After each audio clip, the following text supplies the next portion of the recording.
皆さんこんにちは、つくみです。このチャンネルでは愛犬のリボンちゃんとの田舎暮らしの日常や DIY の様子などをお届けしております。今は田舎に買った中古物件をマイホームにするべく DIY を頑張っているところです。今までやった工程としては、壁紙や床を剥いて壁に石膏ボードを貼り付けて、そして天井のペンキを塗って壁に壁紙を貼り付けた、そのあたりまでです。 DIY の合間に可愛い愛犬のリボンちゃんやご飯の様子なども出てきます。つくりぼ。前回の放送では洗面所の床を直しました。少し傷んでへこみがちだったボードを取り除いて、出ていた釘を全部削って落としてから新しいボードを貼り直しました。床がきれいになったことで一気に住めそうな、そんな気配が漂ってきました。それでは今日の作業を始めるその前に、いつもと同じように愛犬ちゃんのリボンちゃんとお散歩に行ってきます。リボンちゃんはお散歩が大好きです。だけど寒いのはちょっと苦手。暖かくなるととってもお散歩したくなるようです。田舎暮らしの日常はとっても穏やかです。毎日散歩をしたり花をめでたり、とってもゆったりとした時間が流れています。それでは DIY を始めましょう。今回は前回貼った床の上の壁紙を貼っていきます。イメージ図はこんな感じで描いたのですが、結局買った壁紙はこんな感じ。全然違うイメージの壁紙になりました。今回も楽天の壁紙屋本舗さんで壁紙を購入しました。このショップでは壁紙の種類がとっても豊富で、私好みの壁紙がいつも見つかります。洗面所の壁紙だけでなく、今回はクローゼット用の壁紙も一緒に購入しておきました。洗面所用に買ったこの壁紙はグリーンとブルーの間ぐらいの色味になるんですが、クローゼット用に買った壁紙はピンクとパープルの間ぐらいの色味を選びました。私個人的に色柄が大好きなので、どうしてもこういう色味のあるものや柄のあるものを選びがちになります。しかし今回は結構控えめかなと自分で思っているので、和室の襖、そしてクローゼットの扉部分はもっと大きな柄物を使おうかなと考えているところです。今回壁紙を貼るにあたって難関箇所がいくつかあります。それはこのコンセント部分、そして、水道の蛇口部分ですね。このあたりはカッターを使ってうまく切り取りながら貼っていこうと思っています。コンセント部分はあらかじめカバーだけ取り外してあります。すみません、皆さんにお知らせがあります。この動画に音声を入れる際に隣でリボンちゃんがね、気持ちよさげに眠っています。なので時折この音声にグーグーとかゴーといった寝息が入ると思うんですが、これは愛犬ちゃんのいびきなのでお気になさらないようにお願いいたします。この蛇口部分めっちゃ難しいんですけれども、どうやるのが正解なのでしょうか。とりあえず切り目を入れたところから無理やり蛇口を引き出して、そして周りをきれいに貼り付けることでうまくごまかしたつもりです。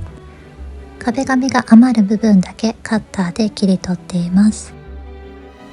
見た感じは割ときれいに貼れたので、私的には満足です。ではお次に横の部分に貼り合わせていきます。私はこの時すでにミスを犯しているのですが、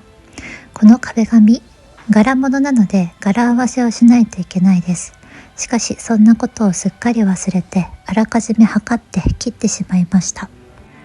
本来ならば取り返しのつかないミスになるところなんですが、自宅ということもあって柄も幸い細かいので、あまり柄合わせを気にしなくても目立たないかなと思っています。本来ならば新たに切り直すところだと思うのですが、私はとってもやってしまっていまして、実は前面分もうすでにカットをしてしまっています。そして私のこの日のミスはこれだけでは済まないのです。今合わさった部分の壁紙をカッターで切っていっているのですが、実はこの時すでに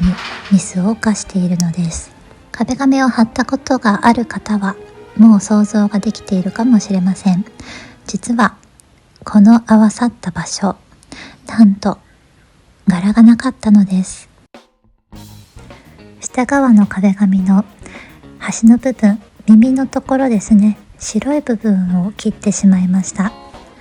このままでは柄合わせどころか壁紙がここだけない感じになってしまうので、急いでリカバリーしていきます。もう一度2枚を貼り合わせてから、さっき切った場所ではない場所をもう一度切り離していきます。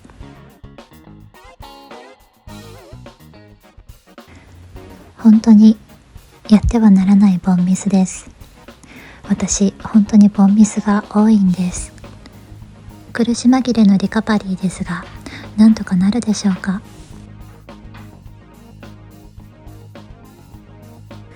この時は内心ハラハラドキドキ、うまくいかなかったらどうしようと思っているところです。予想していた以上に結構うまくいきました。割と目立たなくなりましたね。あとはこのローラーを使ってひたすらコロコロと隙間を埋める感じでコロコロしていきます。ほんの気持ち隙間が空いている気がするので、どうにか寄せたいと思ってローラーで寄せてみています。今のところは見た目問題ないように見えていますが、時間が経ってどうなってくるのか少し心配です。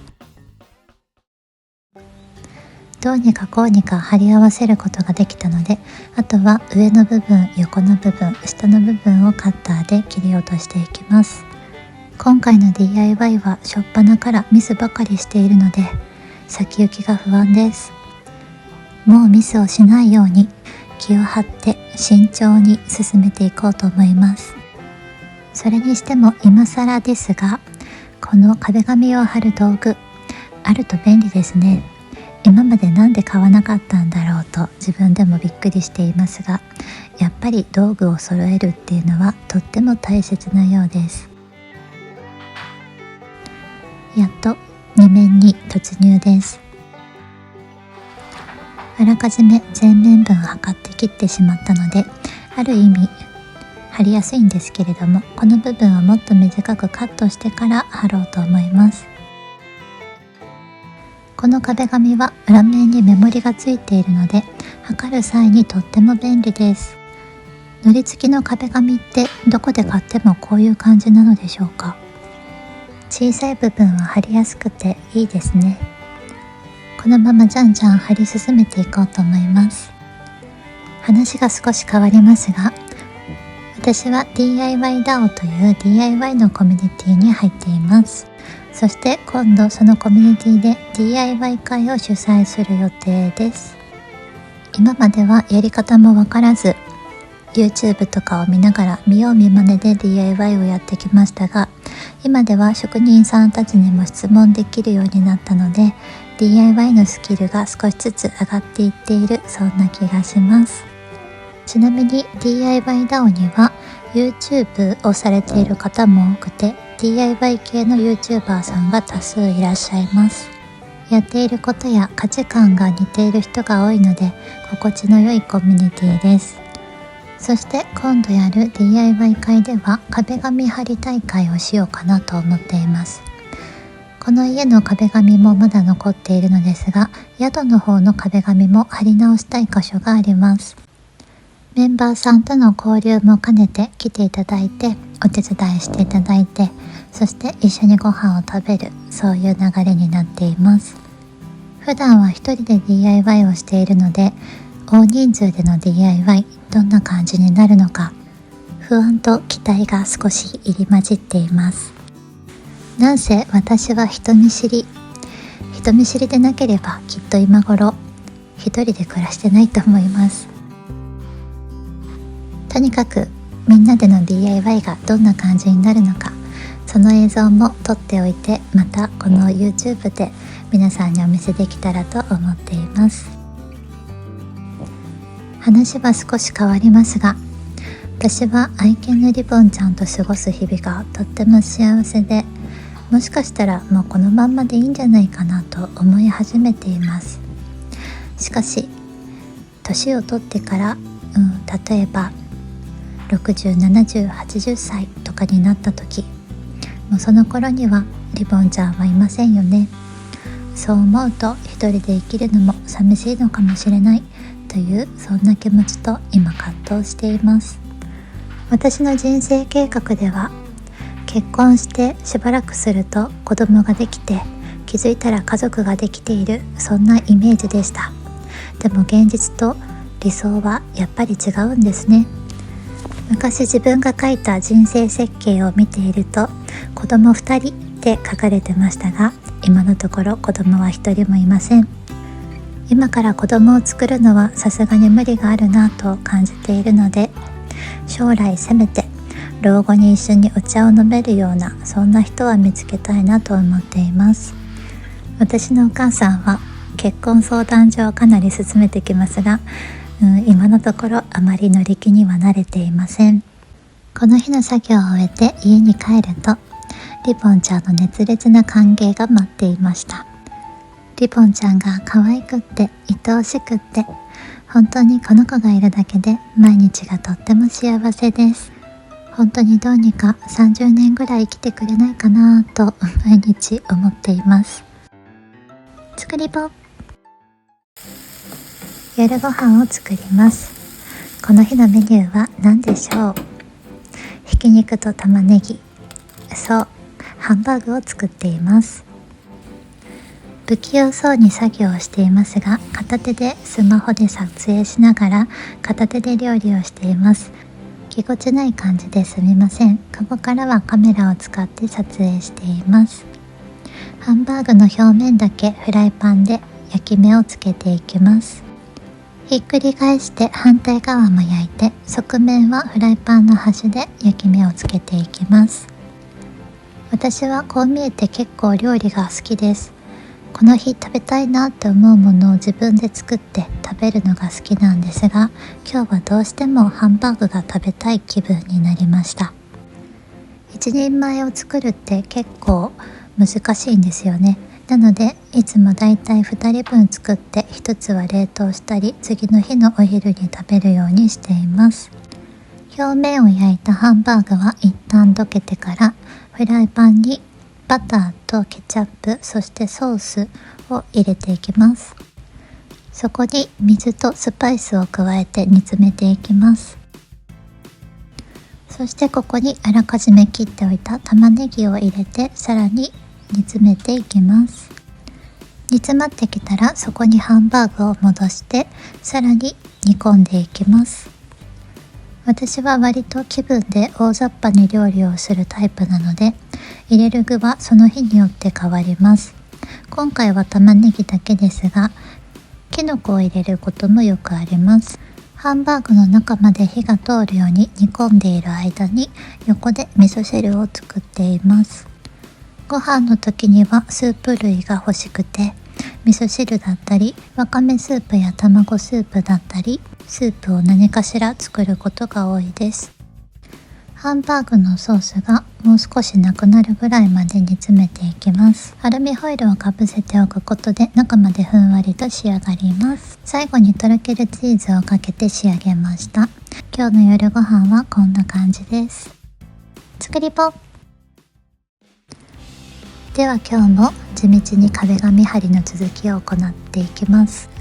本当に DIY って地味な作業の繰り返しです。作業中はいつもボイシーを聞いたり、音楽を聴いたり、また音楽を口ずさんだりしながら作業を黙々としています。2面半貼り終えているので、あと1面半なのですが、扉の部分も結構あるので、今日の作業はすぐ終わりそうです。今日もあらかじめ切ってから貼っていこうと思います。今回の目標は、この洗面所の壁紙を終わらせてから、リビングの襖も壁紙を貼りたいなと思っています。実は前回壁紙を貼ってから少し日にちが空いてしまいました。続続けてやってしまわないと少しやり始めるのが億劫になってしまいます。なので今日はできる限りキリのいいところまでやりきる、そんなつもりで作業を行います。ここの壁紙が思った以上に余りそうです。その壁紙を使ってもしかしたらリビングの扉が腫れてしまうんじゃないかと思っているのですが、どうしてそんなに余ったんだろうと考えていると、それもそのはず。この壁紙は柄物なので柄合わせをしないといけないんですが、私がうっかり最初に採寸して切ってしまったがため、実は柄が合わさっていないんです。しかし幸いにもこの壁紙がすごく細かい柄なので目立たなかったんですよね。なのでこのまま貼っていますが、そのためにだいぶ壁紙が余ったのかなと思っています。そしてこの扉の部分を計算せずに買ったので、その部分も余りが出たのだと思われます。ちなみに今回コンセントやスイッチ部分は電気工事士を持っている私のお父さんや知り合いに切ってもらっています。なんとか洗面所の壁紙が貼り終わったので、次はリビングの扉に余った壁紙を貼っていこうと思います。出来上がりは最後にまとめてお見せします。これだけが洗面所部分の壁紙で余りました。測ってみたところ、ギリギリこの扉に貼れるか貼れないかぐらいの長さが余っています。とりあえずまずはもともと貼られていた壁紙を剥がしていきます。もともと住まれていた方、センス良かったみたいで、割と使われている壁紙とか私的には好みなんですが、やっぱり心機一転綺麗にしたいなということで、全て綺麗に剥がしてしまいます。スーッと剥がれるので剥がすのも結構気持ちがいいです。壁と同じ緑ではなく扉だけ柄になるので、雰囲気も少し良くなるんじゃないかなと期待しています。この家は割と壁土が多くて、リビングとキッチンの間のこの扉もそうですが、キッチンから洗面所に行く扉、そして玄関から洗面所に行く扉の方も引き戸です。それでは壁紙を貼っていきます。私の計画ではこの床に扉を外してきれいに並べてしまって、一気に貼ってしまおうかなと思っています。そして扉を外そうとしましたが、これが全然外れないんですよね。取れなくて、位置を動かしてみたり、いろんなところに持って行ってはみたんですが、どう頑張っても外せなかったんです。なので扉を外して床に並べて楽して貼ろうと思ったこの作戦は諦めることになりました。仕方がないので1枚ずつ普通に貼っていこうと思います。このまま貼っていくと、実は4枚中1枚だけ貼り合わせないといけなくなってしまいます。4枚を床に並べて横向けに2段だだっと貼ろうかなと思ったんですが、仕方がないので3枚普通に貼って、残った余りを使って1枚は貼ろうと思います。とりあえず3枚までは普通に貼れるので、このまま貼っていきます。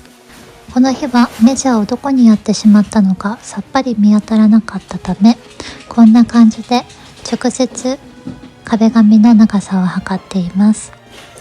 測ったら切って、そして測ったら切って、縦と横両方を測って切っておきます。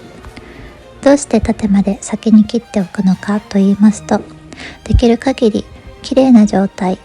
フィルムもついたままの状態で切れ端を残しておきたいからです。壁紙貼りに比べたら扉を貼る方が断然簡単な気がします。この調子でじゃんじゃん貼ってサクッと終わらせてしまいたいなと思ってます。このリビングが終わったら、次はクローゼットと玄関をきれいにしていきたいと思っています。天井と壁紙を先に終わらせてから、一気にクッションフロアを貼っていきたいと考えてます。DIY 会でここのクッションフロア貼りもしようかなってちょっと思ってるんですが、どうでしょうか。玄関部分の壁紙とクッションフロアはまだ買っていないので、何を買うかもそろそろ考えないといけないですね。各スペースごとに結構色を使っているので、玄関をせめてシンプルにしようかなと考えています。壁紙は白かな。フローリングだけ少し変わったものにしてもいいかもしれないですね。クッションフロアを買う際は実家の近くのホームセンターまで行っています。そこはワンちゃん連れでも中に入れるホームセンターなので、リボンちゃんと一緒にゆっくりと買い物を楽しむことができます。ちょうど来週末にお母さんに実家に呼ばれているので、その時に行けばちょうど DIY 会にも間に合うんじゃないかなと考えてます。とりあえず2面貼ったので端をカットしていこうと思います。あらかじめこんな感じで爪で型をつけています。こうすることで割と切りやすくなります。壁紙を貼る際にはなでばけを使ってまずは中の空気をしっかりと抜いておきます。それから端をきれいにカットしていきます。私はこの段差が少ない時にカットするのを失敗しがちなんですが、これはこのヘラを寝かせすぎているみたいです。これをもっと立てることできれいに切りやすくなるようです。実はすでに1枚目の右上端を少し失敗しているんですけれども、後で壁紙が余れば少し修正したいと思います。DIY には失敗がつきものですが、とにかく怪我だけしないように気をつけながら作業を進めます。壁紙を貼る際にはちょっともったいないかなと思うぐらいのペースでカッターの刃を折っていくととっても綺麗に切れます。ちょっと切りにくいかもって思ったらすぐ刃を折る、そんな感じで作業をするといいようです。ついに最後の扉になりました。ここは余り物を貼り合わせてうまくきれいにできるかどうか、私の腕の見せ所ですね。あまり期待はしないでください。扉3枚を貼った際の切った余りを使って貼り合わせることにしました。プロが見たら驚く貧乏術だと思うのですが、ここは私が住むお家、見た目そんなに違和感なければよしとします。あと少しで今日の DIY が終わると思うと少し気が緩みそうになりますが、最後まで気を引き締めて頑張ります。簡単な作業とはいえ、カッターナイフだって凶器です。気をつけないと手を切る恐れがあります。私はいつも何かとやらかしがちなので、最後まで気を引き締めて、とにかく安全第一でやろうと思います。DIY の動画の後で最後にハンドメイドの動画も載せています。ぜひ最後まで見てもらえたら嬉しいです。実はこの度、私が作っているハンドメイドのアクセサリーを台湾の台北高島屋さんで販売させていただくことになりました。今までつまみ細工のヘアアクセサリーを海外向けにネットで販売していたことはあるのですが、こんな感じで店舗で販売するのは初めてです。なのでどうなるのかドキドキハラハラワクワクしています。ハンドメイドは DIY を始めるよりもずっと前からやっていて、どっちかっていうとそういう細かいことの方が私は得意なようです。DIY のように大きな作業はまだまだ不慣れです。このままハンドメイドの販売がうまくいけば、台湾での販売毎月行えるようです。今回は高島屋さんですが、その他にもそごうさんとかいろいろなところで販売させていただけるとのことなので、どうか売れてほしいなと心から願っています。自営業としてやりたいことをやって生きてはいますが、決して贅沢ができる暮らしではありません。なので将来のためにはもっと稼いで、せめて貯金をできるように頑張りたいなと思ってます。今のところは国内向けでの販売はしていないのですが、そのうち皆さんにも見ていただきたいなと思ったので、動画の最後の方に紹介だけさせていただいてます。と、ハンドメイドのお話をしている間に、やっと扉が貼り終わりました。あとは余っている重なっているところをカットすれば完成です。近くで見ないとあまりわからないとは思うのですが、今のところそこまで違和感もなく貼り合わせできたと思います。それでは今回の DIY のビフォーアフターをご覧ください。汚かった洗面所が壁紙と床をきれいにしたことで、こんなに清潔感のある空間に変わりました。床はまだボードの状態なので、後日クッションフロアを貼ります。この壁紙の柄、私的にはとっても気に入っています。続きましてリビングの扉、以前はこんな感じでした。そして床を剥がして壁紙を貼って、扉にも柄の壁紙を貼ったことで、かなり綺麗な空間に変わったかと思います。クッションフロアは後日貼る予定です。いかがでしょうか。かなり住みやすそうな雰囲気になってきたのではないでしょうか。作りぼ。ここからは私のハンドメイド作品をご紹介します。こんな感じでビーチ沿いに散歩に行ってはビーチグラスを拾っています。ついでにゴミを拾うことで環境にもいいことをちょっとしています。このビーチグラスをきれいに洗ってからハンドメイドとして作品にしています。ピアスやヘアアクセサリーなどの小さなアクセサリーをたくさん作っています。これは梱包中の様子です。リボンちゃんが何やら興味ありげに見てますが、決してこれはおやつではありません。こんな感じで作ったアクセサリーを袋詰めして納品しています。ちょっと気になるなって思うものありますか？もしあったらとっても嬉しいです。ヘアピンやネクタイピンの他につまみ細工を使ったヘッドドレスも作っています。こちらがね、結構人気が出そうとおっしゃっていただいてます。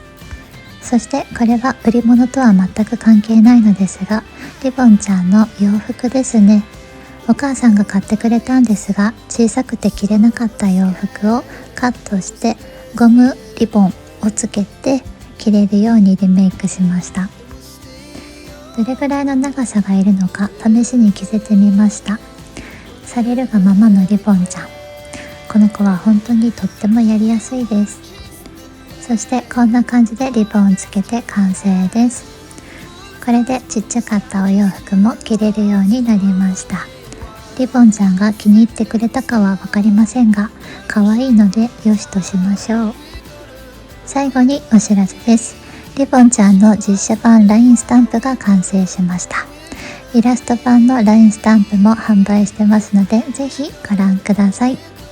そしてボイシーでははんなり田舎で宿するラジオというラジオ放送を行っています。田舎暮らしのあれこれお話ししてますので、どうぞ聞いてみてくださいね。チャンネル登録もよろしくお願いします。最後までご視聴いただきありがとうございます。